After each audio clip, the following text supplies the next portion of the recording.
Hello అండి, welcome back to our channel.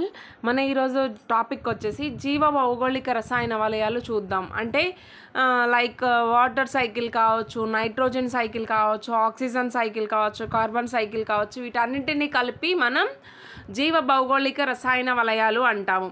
ఓకేనా. First వచ్చేసి మనం జలచక్రం చూద్దాం. అంటే వాటర్ సైకిల్.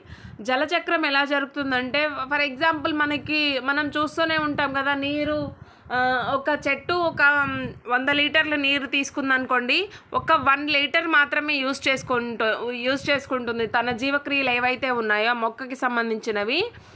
లైక్ కిరణజన్య సమయక్రియ కావచ్చు, శ్వాసక్రియ కావచ్చు, వీటన్నిటికీ 1 లీటర్ మాత్రమే యూజ్ చేసుకొని మిగతా 99 లీటర్స్ కూడా వాతావరణంలోకి రిలీజ్ చేస్తుంది. దీన్నే మనం బాష్పోత్సేకం అంటారు. బాష్పోత్సేకం ద్వారా నీరు అనేది వాతావరణంలోకి కోల్పోతుంది. ఆ కోల్పోయిన నీరు ఏమవుతుంది అంటే ఆవిరి రూపంలో మేఘాలుగా ఫామ్ అవుతుంది.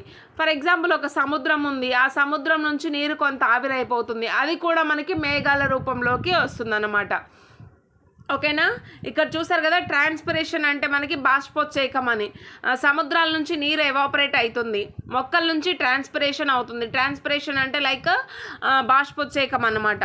నెక్స్ట్ వచ్చేసి ఈ బాష్పోత్సేకం ద్వారా జరిగింది ట్రాన్స్పిరేషన్ ద్వారా మరియు ఎవాపరేషన్ ద్వారా జరిగిన వాటర్ మొత్తం పైకి వెళ్ళిపోయి మేఘాలుగా మారి మళ్ళీ తర్వాతకి వర్ష రూపంలో కిందకి రావడం జరుగుతుంది. ఆ వర్ష రూపంలో వచ్చిన నీరంతా చెట్లకి పంటలకి యూజ్ అయిన తర్వాత రిమైనింగ్ వాటర్ అనేది సముద్రాల్లోకి వెళ్ళి నిల్వ ఉంటుంది. ఆ సముద్రాల నుంచి మళ్ళీ ఆవిరైపోవటం, ఎవాపరేషన్ జరగడం, లేదంటే మళ్ళీ మొక్కలు తీసుకున్న ఒక 10 లీటర్స్ తీసుకుంటే అందులో 1 లీటర్ మాత్రం యూజ్ చేసుకొని మిగతా 9 లీటర్స్ కూడా ట్రాన్స్పిరేషన్ రూపంలో కోల్పోవడం జరుగుతుంది. అంటే బాష్పోత్సేక రూపంలో కోల్పోవడం జరుగుతుంది అనమాట. మళ్ళీ కోల్పోయిన నీరు మేఘాలుగా మారడం, మళ్ళీ వర్ష రూపంలో కిందకి రావడం, మళ్ళీ కిందకు వచ్చింది వాటర్ ఏమవుతుందంటే మొక్కలు యూజ్ చేసుకోవడం, లేదంటే సముద్రంలో చేరడం, ఆ సముద్రం నుంచి కొంత నీరు అనేది పైకి ఆవిరి రూపంలో వెళ్ళిపోవడం, ఇదంతా జరుగుతుంది. సో ఇదంతా ఒక సైకిల్ రూపంలో జరుగుతుంది అనమాట.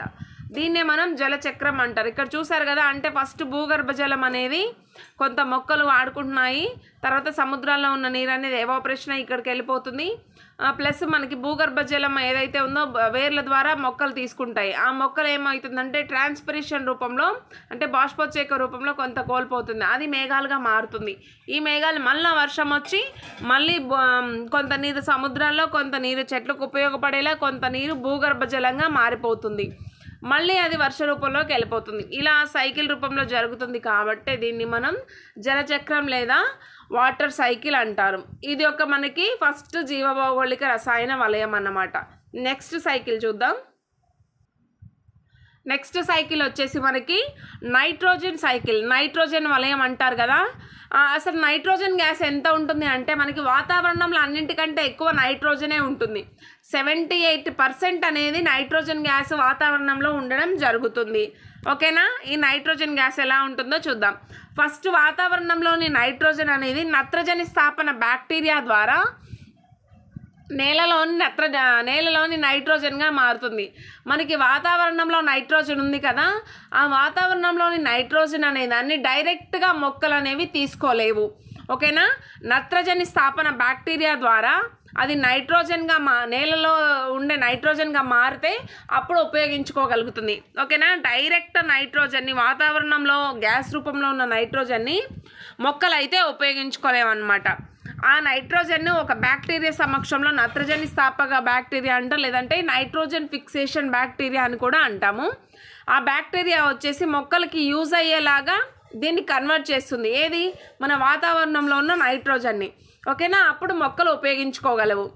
మొక్కలు ఉపయోగించుకున్న తర్వాత అది మళ్ళీ వినత్రీకరణం చెందుతుంది. మొక్కలు చనిపోవడం జరగవచ్చు కదా మనకి, అప్పుడు వినత్రీకరణం జరిగి మళ్ళీ వాతావరణంలోకి వెళ్ళిపోతుంది. ఓకేనా. ఉరుములు మెరుపుల ద్వారా కూడా మనకి నైట్రోజన్ అనేది నేలలోని నైట్రోజన్గా మారడం జరుగుతుంది.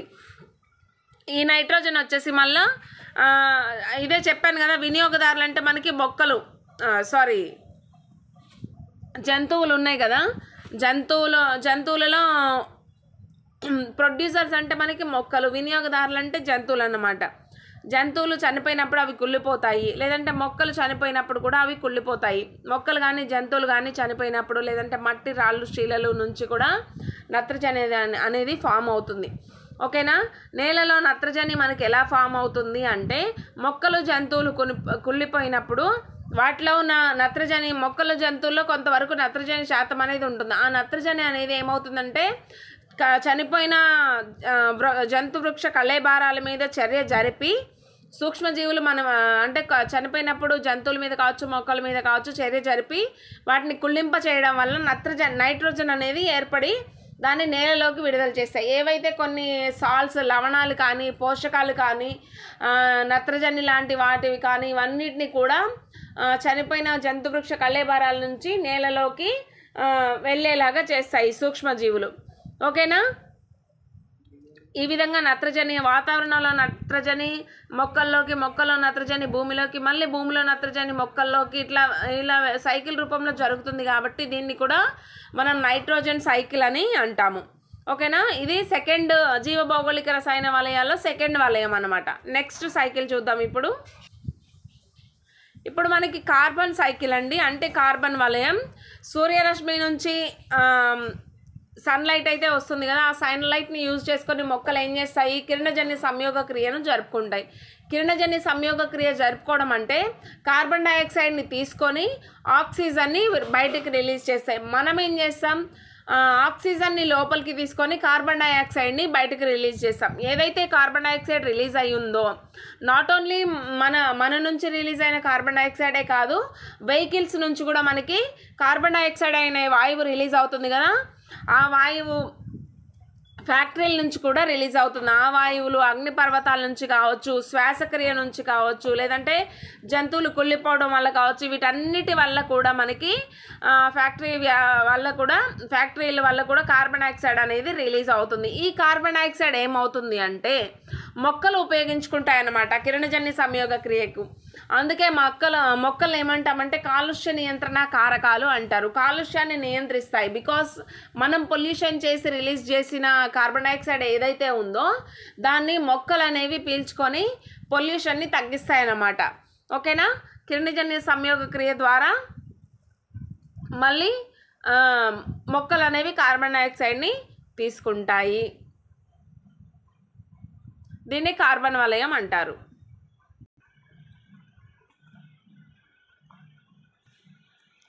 ఇప్పుడు మనకైతే ఆక్సిజన్ వలయం కనిపిస్తుంది కదా, ఆక్సిజన్ సైకిల్. భూమి పైన నైట్రోజన్ తర్వాత అధిక మొత్తంలో ఉన్న వాయువు ఆక్సిజన్ వాయువు అన్నమాట. ఓకేనా. 20% అట్లా 21% ఉండింది కదా మనకి, నైట్రోజన్ అయితే 78%. అదే కార్బన్ డైఆక్సైడ్ తీసుకుంటే కనుక 0.03 అన్నమాట. ఓకేనా. ఆక్సిజన్ వలయం చూద్దాం. వాతావరణంలోని ఆక్సిజన్ శ్వాసక్రియకు ఉపయోగపడుతుంది. ఎవరి శ్వాసక్రియ అంటే మనుషుల శ్వాసక్రియకు. మనం శ్వాసక్రియ ద్వారా ఆక్సిజన్ని తీసుకుంటాం కదా, ఆ శ్వాసక్రియ మళ్ళీ కార్బన్ డైఆక్సైడ్ మరియు కార్బన్ డైఆక్సైడ్ నీరును ఉపయోగించుకొని కిరణజన్య సంయోగ క్రియల ద్వారా ఆక్సిజన్ని రిలీజ్ చేస్తుంది వాతావరణంలోకి. ఎవరు రిలీజ్ చేస్తారంటే మొక్కలు. ఓకేనా.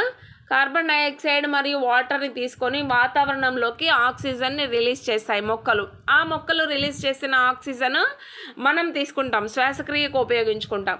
మళ్ళీ తర్వాత నీరు మరియు కార్బన్ డైఆక్సైడ్ని ఉపయోగించుకొని ఆక్సిజన్ని వాతావరణంలోకి రిలీజ్ చేస్తే మళ్ళీ మనం వాటిని శ్వాసక్రియకు ఉపయోగించుకుంటాం. ఇది మనకి ఆక్సిజన్ సైకిల్ అన్నమాట.